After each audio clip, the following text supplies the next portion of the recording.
8.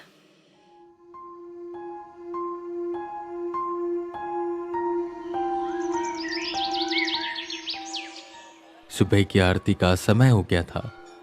वेदा आरती करते हैं, भक्तों में प्रसाद बांटते हैं, बाहर जानवरों को फल खिलाते हैं और फिर मंदिर की साफ सफाई में लग जाते हैं। पर इस बीच उनके दिमाग में बस एक ही बात घूम रही थी कि ये कैसी जिंदगी है उनकी। हर पल हर वक्त उन्हें बस काम ही करना पड़ता है।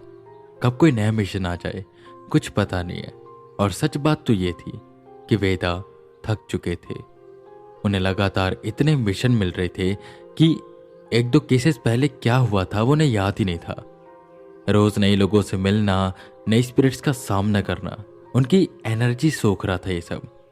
ऊपर से उनको लगा जब वो थोड़े दिन के लिए अंडरग्राउंड हुए थे तो रेस्ट कर लेंगे, पर वहां पर भी उन्हें कोई ना कोई स्पिरिट मिल जाती। जिंदगी उनकी सच में भाग रही थी। उनको ठहराव चाहिए था, पर ठहराव उन्हें कैसे मिलेगा। और हर एक केस एक नई पहेली छोड़कर जा रहा था। खैर, साफ सफाई कर वो खुद खाना खाते हैं और हमेशा की तरह बैठ जाते हैं गंगा किनारे और बस लोगों को देखते रहते हैं। इन सब लोगों को देखकर भी उन्हें ऐसा लग रहा था कि इनकी जीवन गति भी बहुत तेज है। ये सब भाग रहे हैं, यहाँ तक कि पाठ पूजा का भी समय नहीं है किसी के पास। लोग जल्दी से आते हैं, फूल प्रसाद खरीदते हैं और भीड़ में धक्का मुक्की करके अंदर जाते हैं।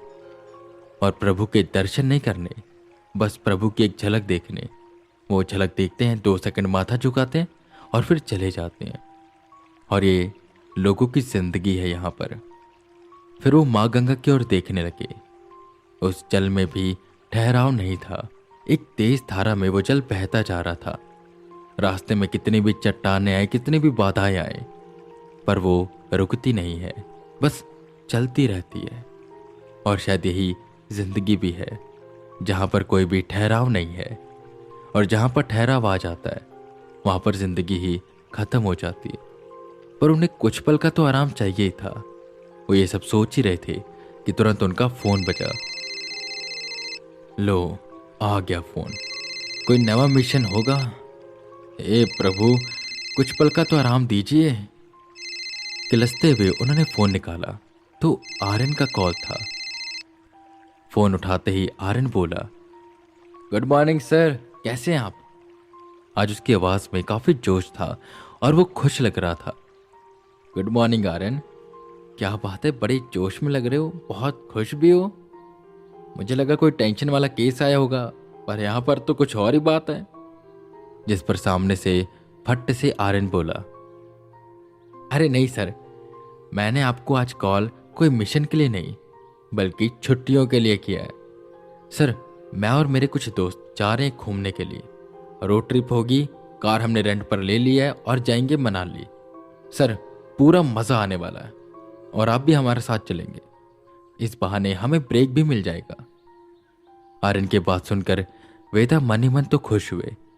वो चाहते ही थे कि उन्हें एक ब्रेक मिले, पर आर्यन अपने दोस्तों के साथ जा रहा था तो उन्होंने कहा, आर्यन, तुम अपने दोस्तों के साथ जा रहे हो और तुम्हारे बीच में मैं क्या करूंगा, फालतू में तुम सबको डिस्टर्ब करूंगा।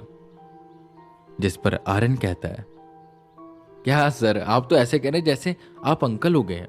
आप तो हमारी एज के ही हैं, बस 2-3 साल का फर्क होगा। और सर, उम्र से कुछ नहीं होता, वाइब मैच होनी चाहिए। मैं, मेरे 3 दोस्त और आप, बस फाइनल है। मैंने अपने दोस्तों को कह दिया कि मेरा एक कजन भी आ रहा है और सब उसके लिए एक्साइटेड हैं, क्योंकि जितने ज्यादा लोग ग्रुप में होते हैं उतना ही मजा आता है। सर प्लीज चलिए ना। वेदा थोड़ी देर सोचते हैं और कहते हैं, आर्यन, मैं कजन, ये सही प्लान बनाया तुमने, पर तुम्हारे दोस्त तो मुझे जानते हैं ना, उन्होंने मुझे देखा है। तुरंत ही आर्यन ने जवाब दिया, अरे नहीं सर, वो कॉलेज फ्रेंड है और ये तो मेरे मोहल्ले वाले दोस्त हैं। इनमें से कोई भी आपको नहीं जानता और इनमें से कोई भी मेरे काम के बारे में भी नहीं जानता। मैंने आपके बारे में बताया कि आप बनारस की एक कंपनी में काम करते हो। सब चीज़ें फाइनल हो चुकी हैं और कल हम निकल रहे हैं। बस सामान वगैरह पैक कर लीजिए और कल शाम को मुझे हाईवे के पास मिलिए, हम आपको वहीं से उठा लेंगे। और सर, रोड ट्रिप होगी रात की, बहुत मजा आने वाला है। वैसे भी सर कब तक इन आत्माओं और भूतों में रहेंगे, कुछ दिन तो छुट्टी चलती है ना। जिस पर वेदा बोलते हैं, कहे तो तुम सही रहे वारेन, पर एक बात तुम भी जानते हो, मैं भूतों से दूर जा सकता हूं, पर भूत मुझसे नहीं। वेदा हंसे, जिस पर आर्यन बोला, सर ये बात तो है, पर हम उनसे भागने की कोशिश कर सकते हैं।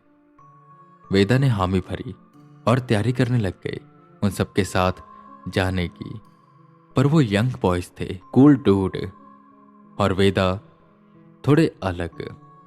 पर वेदा की एक बात खास थी कि वो पानी के व्यवहार वाले थे।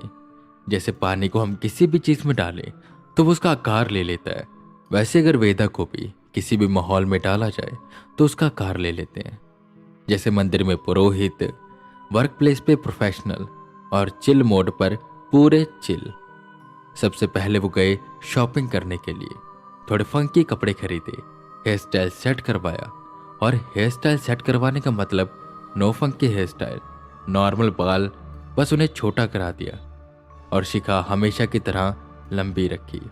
और यह भी नहीं था कि वेदा टिपिकल पंडित जैसे दिखते हो, जैसे कि लोगों के माइंड में एक इमेज होती है। भले ही वो धोती कुर्ता भी पहन ले, पर अगर बाजार में चले जाए तो सब लोग बस उन्हें ही देखें, क्योंकि उनका ऑरा ब्यूटीफुल था। उनकी मौजूदगी उस जगह को और खूबसूरत बनाती थी। उनकी वो हल्की सी मुस्कान सबका ध्यान अपनी तरफ खींचती थी, और उनके चेहरे पर जो एक भाव था वो बेहद सामान्य था, पर उसके अंदर एक चीज थी जो सबका ध्यान अपने ओर आकर्षित करती थी। वेदा को देखकर ही लगता था कि वो ज्ञान के भंडार है। खैर, शॉपिंग हुई, पैकिंग हुई, और अब तक आर्यन अपने दोस्तों के साथ निकल चुका था। दिल्ली से नोएडा और नोएडा से वो जमुना एक्सप्रेस हाईवे पर चढ़ गए। उनकी कार काफी रफ्तार से आगे की ओर जाती जा रही थी। बहुत सी अच्छी जगहों से होकर आते हुए वो बनारस पहुंचे, और उनके बनारस पहुंचते पहुंचते शाम हो गई थी। आर्यन ने वेदा को हाईवे साइड पर खड़े रहने को कहा, और जैसे आर्यन ने वेदा को देखा उसने गाड़ी रुकवाई। वेदा कार के अंदर आए, सब वेदा से मिलने लगे, जिस पर आर्यन सबका इंट्रोडक्शन देता है। ये है मेरे मामा के बेटे वेदांत, पर प्यार से हम इन्हें वेदा कहते हैं। और सर, आर्यन एकदम से रुका। वेदा आर्यन को देखने लगे। क्या सर, क्या कह रहा था, बीच में क्यों रुक गया? उसके एक दोस्त ने पूछा, जिस पर आर्यन बात को संभालता है और सर खुजाते हुए कहता है, अरे यार एकदम से ना सर में कुछ हुआ, मेरे कुछ दर्द सा उठा था तो वो एकदम से निकला सर। अभी ठीक है। वेदा, ये जो कार ड्राइव कर रहा है ये मेरा खास दोस्त है, बचपन का, सुल्तान। और ये जो आपके पास बैठा है इसका नाम है मोहन। और सर वो जो पीछे बैठा ना, बैग्स की रखवाली कर रहा है जो, उसका नाम है निरंजन, पर प्यार से मुझसे मिश्री बुलाते हैं, बहुत मीठा बोलता है। वेदा सबसे मिलते हैं। सुल्तान सुबह से ड्राइव कर रहा था तो वेदा के पास जाकर बैठ गया और मोहन ड्राइविंग के लिए आ गया। अब मोहन ड्राइविंग सीट पर था और उसके बगल में आर्यन बैठा हुआ था।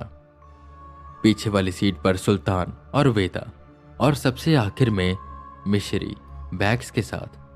पर ना जाने क्यों वेदा उसे बार बार मुड़ मुड़ कर देख रहे थे, जो चीज थोड़ी अजीब लग रही थी। खैर, उन्होंने बड़ी गाड़ी बुक करी थी तो सब आराम से बैठे हुए थे, और रास्ते में कहीं रुककर उनका कैंपिंग का प्लान भी था। खैर, भगवान का नाम लेकर वो सब निकल पड़े। बढ़िया गाने सुनते सुनते वो सब आगे बढ़ते जा रहे थे। बनारस से वो निकल गए मनाली के लिए। मैप पर लोकेशन डाली और बस सीधे सीधे जाते जा रहे थे। वैसे वेदा, मैंने आज तक तुम्हें बस फॉर्मल कपड़ों में देखा, आज तो जीन और टी शर्ट में बड़े हैंडसम लग रहे हो, क्यों सुल्तान? आर्यन ने वेदा को छेड़ा।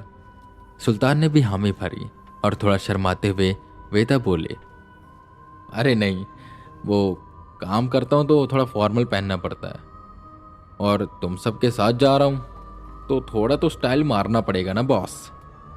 हंसी मजाक शुरू हो गया और ऐसे ही सफर कटने लगा। आगे बढ़ते बढ़ते रात हो गई। करीबन 9 बज रहे थे और सब भूखे थे। एक अच्छा सा ढाबा देखकर वो वहां पर रुके और वहां पर पड़ी मंजियों पर बैठ गए। अब आएगा मजा। जो ट्रक चलाते ना वैसे मंजी पर बैठकर आराम से खाते हैं। ढाबों का यही मजा होता है। ये रेस्टोरेंट में ऐसे बैठकर कमर अकड़ जाती मेरी तो। सुल्तान ने कहा। सबने हामी भरी और खाना ऑर्डर किया। वेटर खाना लेकर आया और खाना रखते हुए बोला, साहब आप आगे जाएंगे क्या, या कहीं आसपास ही रुकने की व्यवस्था है आपकी? जिस पर मोहन कहता है, नहीं रुकने की तो कोई व्यवस्था नहीं है और ना ही हम यहाँ पर रुकेंगे। हम यहाँ से भी निकल जाएंगे। रात में ड्राइव करने का अलग ही मजा है। सबने हामी भरी पर वो वेटर डरा हुआ लग रहा था। वो थोड़ा सा आगे आया और बोला, साहब रात को रहने दीजिए। आप लोग कल चले जाइएगा। आज यहीं कहीं आसपास रुक जाइए। ये रास्ता ठीक नहीं है। इसे श्रापित कहा जाता है। एक आत्मा जो इस रास्ते पर भटकती है और आते जाते लोगों को दिखाई देती है रात को। वो लोग कभी वापस नहीं आते और जो वापस आ जाते हैं वो पागल हो जाते हैं। इसलिए कह रहा हूं साहब, दिन में जाइएगा, आज यहीं कहीं रुक जाइए। ये सुन सब हंसने लगे पर वेदा गंभीर थे। पर क्यों? क्या उन्हें कुछ दिखा था या उन्हें कुछ सेंस हुआ था? आर्यन वेदा को देखकर ये समझने की कोशिश कर रहा था और वेदा मन ही मन ये सोच रहे थे कि वहां पर आखिर कैसी स्पिरिट है।